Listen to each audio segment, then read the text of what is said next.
Hey guys, this is Christina from Brush and Bristle Studio. Hope you guys are doing okay today. I'm going to go over how to use this bookmark mockup. I'm going to show you how to use it in Photoshop, and in another part of the tutorial, I'm going to show you how to use it in Photopea. They're both very similar. If you're going to use this in Photopea, make sure you watch this part of the tutorial as well, because I'm really going to show you all of the features of the mockup in this portion. And in the Photopea portion, I'm just going to show you the slight difference with the smart object. So you won't see much in the Photopea portion except the change. You should be able to use this in other art programs as well. I know several popular art programs have smart objects available and others don't. This one, I'll show you how you can use it in some of those that you can't use other mockups that I have in.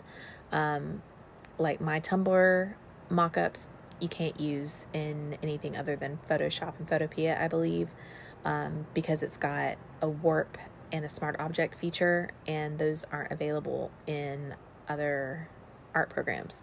But I'm pretty sure you'll be able to use this just fine. Any of the flat lay stuff you should be able to use in other programs just fine. But I'm only going to go over how to use it in Photoshop and Photopea. But yeah, let's dive in. So as I said before, I use smart objects. So we're going to first identify our smart object layer, which is this red tabbed layer right here. If you double click on this thumbnail right here, it's going to open up a smart object document. So let's navigate to the file that we want to mock up. And I'm going to treat this like I'm talking to beginners to Photoshop. So I might go very slow with how I'm doing things, but I just want to make sure anyone that sees this can use it. So go to File. Oh my goodness. That's not what I want to do. File, Open, and navigate to the file you want to mock up.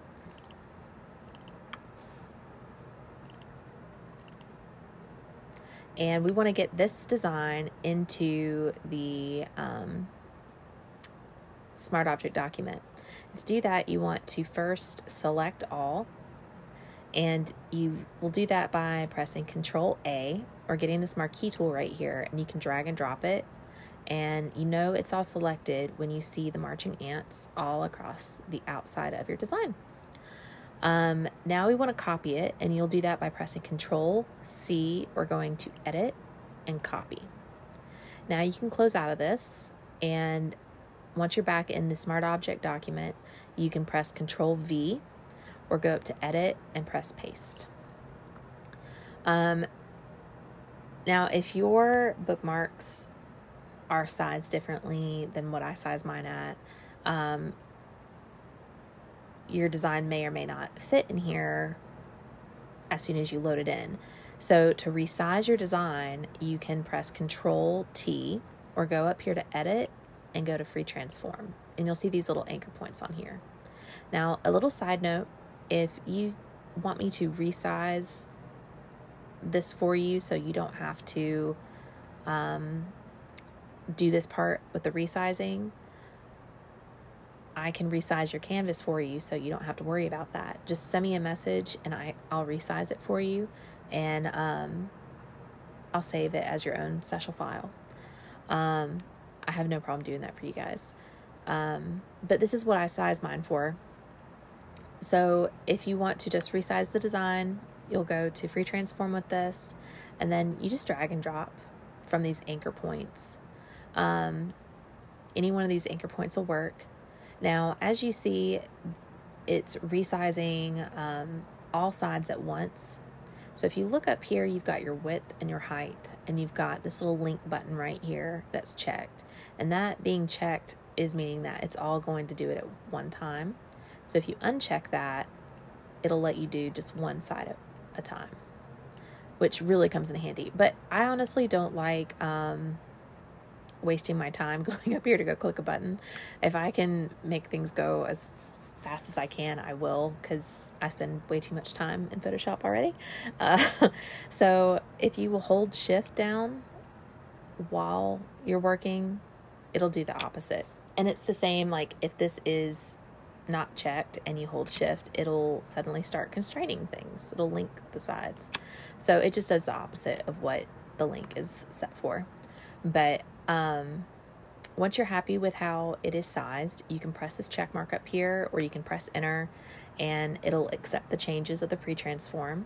Now you can press Control S to save, or you can go up here to File and then hit Save, and that'll update your smart object. Now, some things that you can do to change this. You can go to your highlight shadow right here. I didn't put anything really big on top of it to do a shadow on this, as you can tell. I didn't want to mess with the design too much by having a shadow on here. But if you guys think I should add, like, I might end up selling like some overlay shadows that you guys can get, and you can add them to your design yourself. That might give you guys some good options, because I know some people really like having designs just to add a little something to their mock-ups, but I just try not to be too distracting from the design. But you can always mess with the opacity and the fill on here if you were working with the design that it actually showed up. So let's take this out really fast and we'll take a look at that. So you see, it does do a little something. It's just not like super extreme. This is just around the edges of it. But like I said, if you guys are interested in me making like some like flat lay, overlay shadows, I can totally do that. Just let me know if y'all be interested in that. So you've got that, but you've also got this tassel up here that you can change. If you will look in the folder, you will see this hue saturation layer, and it's orange. So this orange tab layer, this means that it's something that you can change if you want to, but you don't have to. Now if you double click on this, well, let's put this back on really fast. If you double click on this color palette icon, it's going to open up your hue saturation property panel. Now, sometimes this button will not be checked, and when that's not checked, the color goes back to the original color. So if you ever have an issue where it's not working right, just check right here, because 9 times out of 10 it's because that box is not checked. I have even done that myself many times, and it can be very frustrating. So I feel your pain. Just check the button.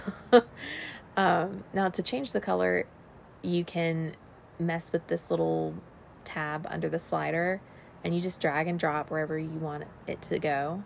And then you've got your saturation. You can make it brighter, or you can make it more dull. You can make it lighter, or darker. But I think for this it'll look good being about that color. Then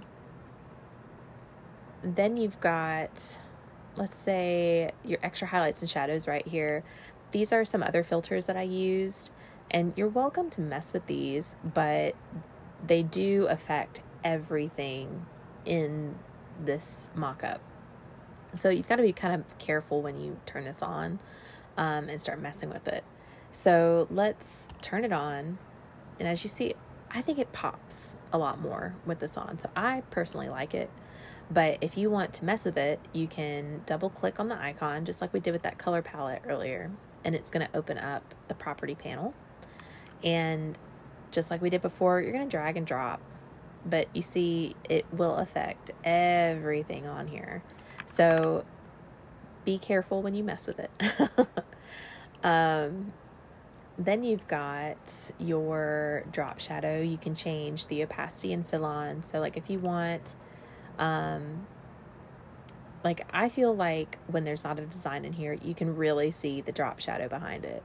But once you have the design in here, you don't see it as well. So let's crank it up a little bit. And now you see it a lot more.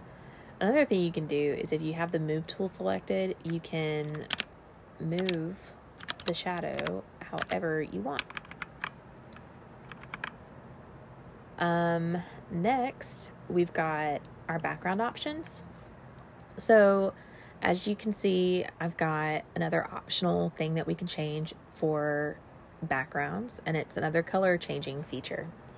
If you turn this on, you see it's changed the color, and it will apply to all of your background options. One thing you can do is probably easier to see under marble. If you select that layer and then you go up here to your blending options, if you change it from normal down to color, I personally really like having this set to this, but it works fine under normal too. So it's a preference thing. So I'm just trying to show you guys some options. But if you pay attention to this, if you look at it on color, you'll see you've got more like white and lighter spots that you can work, that you've got in here. And now if you have it up to normal, you don't really have all of those color variations. It's just blue. So it kind of goes with whatever kind of feel you're trying to get for your design and for your mock-up. And it applies to all of those backgrounds. So that is really everything I have to show you in Photoshop with this tutorial. Pardon me. If you guys have any questions about how to use this in Photoshop, you can. Oh, really fast, I will show you how to use this in other programs. So we're going to delete this out of here. So you see you've got a white bookmark, hasn't been pressed yet or anything, it has a design on it. Let's do Control V to paste that design in here. Now I'm going to pull this to the top of all my folders really fast just so you can see it pasted in at its original size, and you just couldn't see it because it was down here. I have a mask set up, so if you did want to use this in a program that doesn't allow for smart objects, you can do this. And if you press Control T or go to Edit, Free Transform, it's going to give you those anchor points, and you can just resize it and move it around until you're happy with how it looks inside the bookmark template. But that way you can still use it if you don't have one of those programs. If you've got any questions, please feel free to contact me. If you've got questions how to do this, how to use the smart objects, Photoshop, whatever, I'm always around. You can comment below. You can message me in my Etsy shop. It usually takes me about a day to get back to people. I try to get to y'all sooner, but it can take up to a day. But yeah, if y'all are going to stick around to see how this is done in Photopea, I'll show you those changes in just a second. But if this is the last I'm seeing y'all, hope y'all have a great day. Okay guys, I'm going to go over how to use this in Photopea really fast. What is Photopea? Photopea is a free web-based software you can use. You don't need an account. It doesn't cost any money. As long as you have internet and a web browser, you can use it. It is like my go-to iPad program of choice. If I'm looking for something closer to Photoshop. Now, I love Procreate, but if I'm trying to do anything like mock-up wise, I'll go to Photopea, just because it has a lot of the same tools as Photoshop, and they're more comparable to Photoshop than Photoshop Express is to Photoshop on the PC. So if you use an iPad and you want something very close to Photoshop, I 100% recommend Photopea. Now, as I said in the first part of this, that was my cat sneezing, sorry. Bless you. So you want to watch the Photoshop portion of this tutorial because I went over everything with this mock-up in that portion. In this portion, I'm only going to show you the thing that is different, and it's the smart object. It's just a slight little difference that we need to pay attention to because I've had people message me about it before, and I want to make sure everyone knows how to use this just fine. So once you're in here, you have it loaded, you go to photopea.com, you open it, and you look for that red tab layer, and you double click on that object, that little thumbnail. And in Photoshop, we would go to File, Open, but we're not going to do that. We're going to go to Open in Place. And this is going to save us a couple steps. So if you go navigate to, as you see, it copied, pasted, and set to free transform without us having to do all of that stuff. All we did was go to Open in Place. So it really saves time. So once you're happy with that, you can press that check mark, press enter. Now you'll press Control S to save, or go to File and save Smart Object. Smart Object updated. And there you go.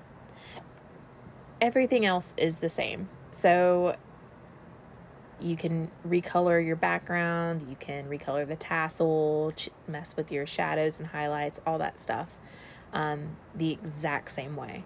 The only difference between this was just how you handle the smart object. So I hope you guys found the tutorial helpful. If y'all have any questions about Photoshop, Photopea, the mock-up, anything, feel free to shoot me a message on Etsy, comment below. I'm always happy to help. And I'm open to suggestions. If you guys have ways that I can improve my mock-ups or make life easier for everyone, let me know. But I hope you guys have a great day. See y'all later.